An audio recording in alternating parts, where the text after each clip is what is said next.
Now, with news coming out that the FBI is raiding Georgia for the 2020 election, which is just such utter bullshit.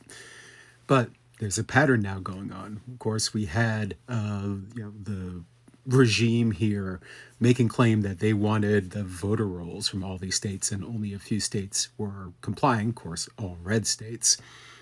But now, look at the things that have happened with Minnesota. One of the requirements of ICE leaving was to give up the voter rolls.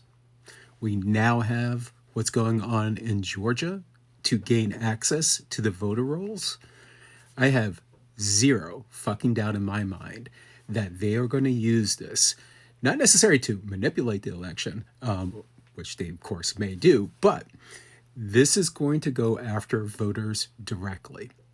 There, anything could happen, from like filing false charges of voting fraudulently against people as we come closer and closer to the election. Close enough just to be such a pain in the ass that so many people may be removed from the voter rolls.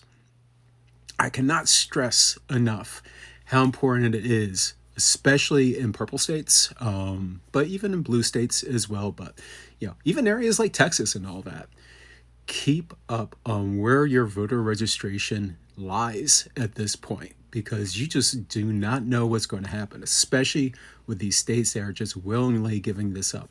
There's also some rumors that the SAFE Act is kind of re-emerging again, and they might try to pass it in the coming months. And of course, if that comes into play, there might not be enough time for legal and constitutional challenges against it, and that could disenfranchise millions of voters.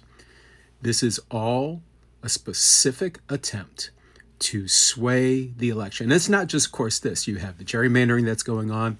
You had, of course, the Supreme Court said that Texas was fine and dandy, but now blue states apparently can't. They just had a lower court say that New York couldn't gerrymander their districts. So it's good for red states, but not blue states. This is where it's at. I've been talking about this for a while. I even have an article, or not even an article, a thread up on Ars Technica, which I'm still a part of. The tomfoolery of the 2026 and 2028 elections. This administration is absolutely going after the legitimacy of upcoming elections, the legitimacy of prior elections, and they will absolutely fuck with everybody's ability to be able to vote.